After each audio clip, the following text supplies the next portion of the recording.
Alice in Wonderland, Chapter 1, Down the Rabbit Hole. Alice was beginning to get very tired of sitting by her sister on the bank, and of having nothing to do. Once or twice she'd peeped into the book her sister was reading, but it had no pictures or conversations in it. And what is the use of a book, thought Alice, without pictures or conversations? So she was considering, in her own mind, as well as she could, for the hot day made her feel very sleepy and stupid, whether the pleasure of making a daisy chain would be worth the trouble of getting up and picking the daisies, when suddenly a white rabbit with pink eyes ran close by her.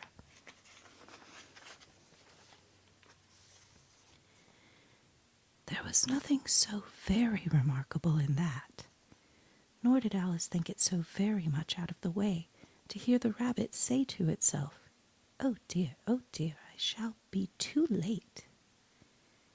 When she thought it over afterwards, it occurred to her that she ought to have wondered at this, but at the time it all seemed quite natural. But when the rabbit actually took a watch out of its waistcoat pocket and looked at it and then hurried on, Alice started to her feet, for it flashed across her mind that she had never before seen a rabbit with either a waistcoat pocket or a watch to take out of it, and burning with curiosity, she ran across the field after it, and was just in time to see it pop down a large rabbit hole under the hedge. In another moment, down went Alice after it, never once considering how in the world she was to get out again. The rabbit hole went straight on like a tunnel for some way, and then dipped suddenly down, so suddenly that Alice had not a moment to think about stopping herself before she found herself falling down what seemed to be a very deep well. Either the well was very deep, or she fell very slowly, for she had plenty of time as she went down to look about her, and to wonder what was going to happen next. First, she tried to look down and make out what was she coming to, but it was too dark to see anything. Then she looked at the sides of the well, and noticed that they were filled with cupboards and bookshelves. Here and there she saw maps and pictures hung upon pegs. She took down a jar from one of the shelves as she passed.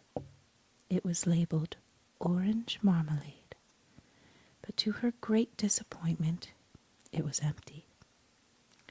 She did not like to drop the jar for fear of killing somebody underneath, so managed to put it into one of the cupboards as she fell past it.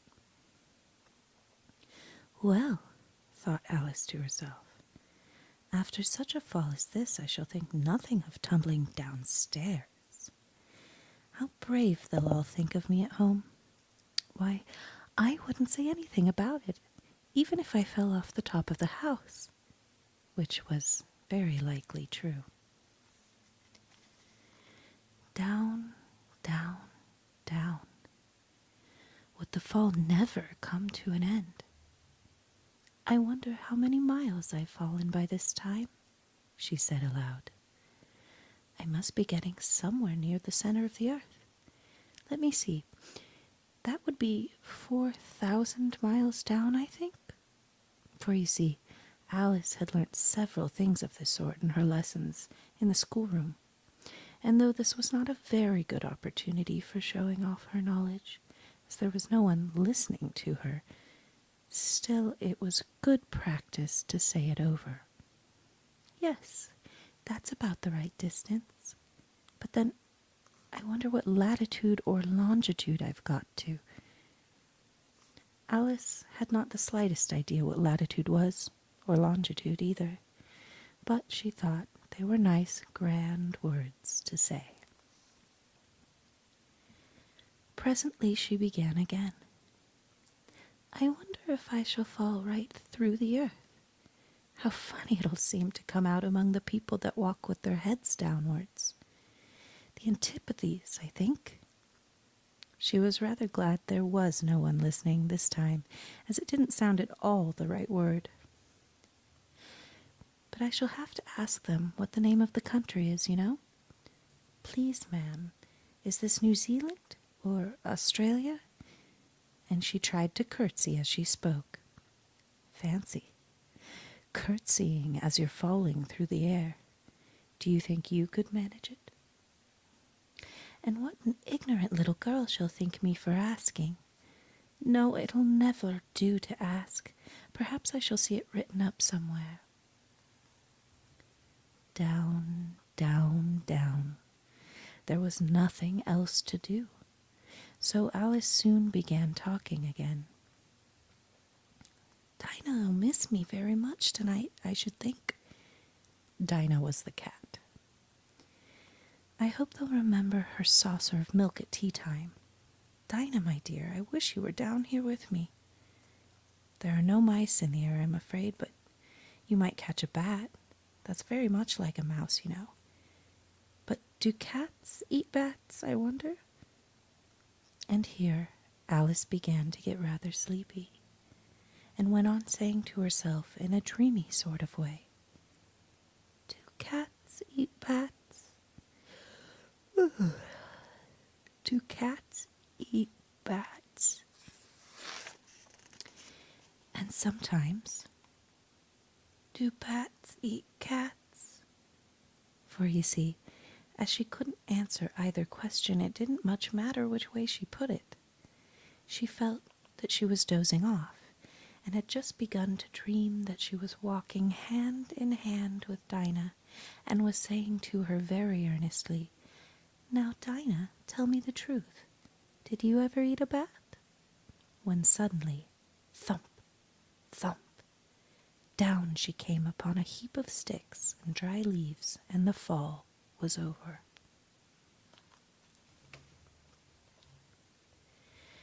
Alice was not a bit hurt, and she jumped up onto her feet in a moment. She looked up, but it was all dark overhead.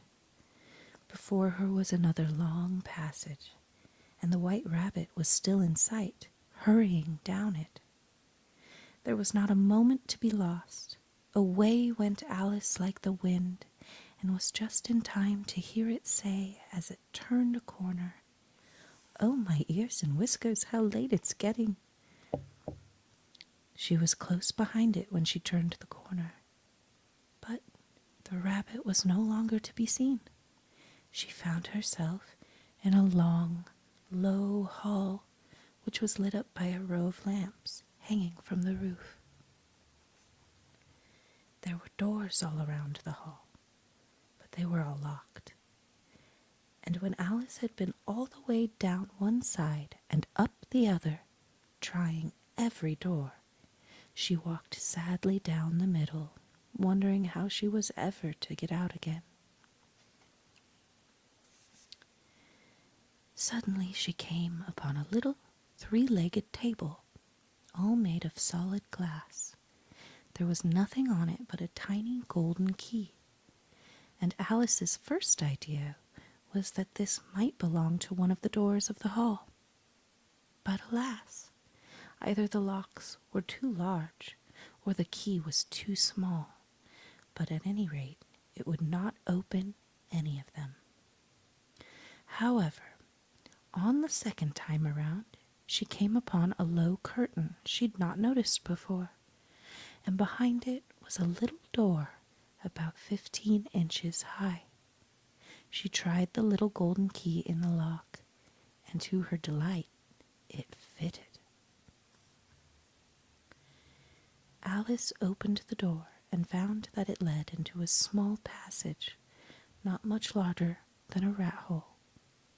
She knelt down and looked along the passage into the loveliest garden you ever saw. How she longed to get out of that dark hall, and and wander about those beds of bright flowers and those cool fountains.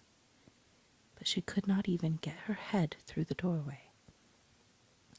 And even if my head would go through, thought poor Alice, it would be very little use without my shoulders. Oh, how I wish I could shut up like a telescope. I think I could, if I only knew how to begin. For you see, so many out-of-the-way things had happened lately that Alice had begun to think that very few things indeed were really impossible.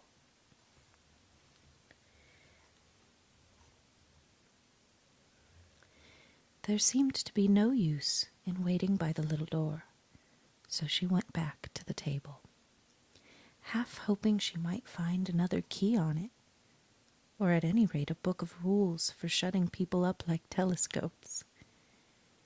This time she found a little bottle on it, which certainly was not here before, said Alice, and tied around the neck of the bottle was a paper label with the words, "Drink me," beautifully printed on it in large letters.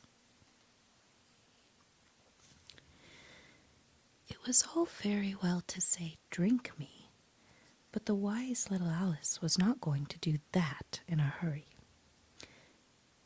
"No, I'll look first," she said, "and see whether it's marked poison or not."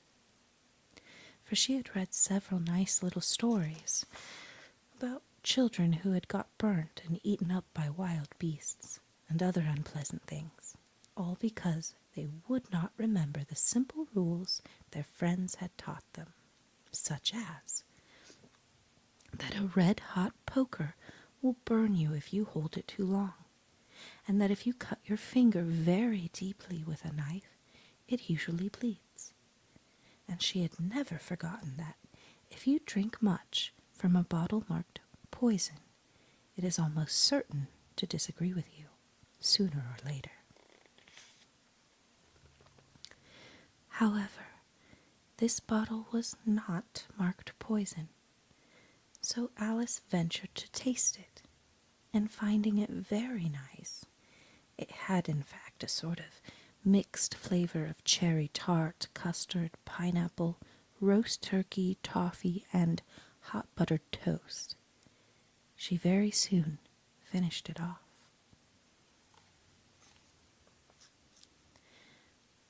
"What a curious feeling," said Alice. "I must be shutting up like a telescope." And so it was indeed.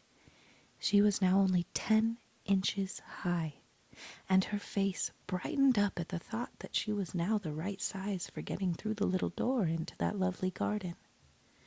First, however, she waited for a few minutes to see if she was going to shrink any further. She felt a little nervous about this, for it might end, you know, said Alice to herself, in my going out altogether, like a candle. I wonder what I should be like then. And she tried to fancy what the flame of a candle looks like after the candle is blown out, for she could not remember ever having seen such a thing. After a while, finding that nothing more happened, she decided on going into the garden at once. But, alas for poor Alice, when she got to the door, she found she had forgotten the little golden key. And when she went to the table for it, she found she could not possibly reach it.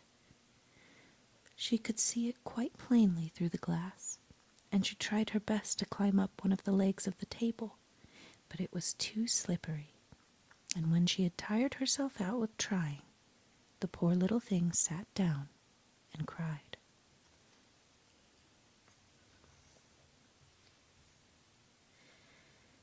"Come, there's no use in crying like that," said Alice to herself rather sharply.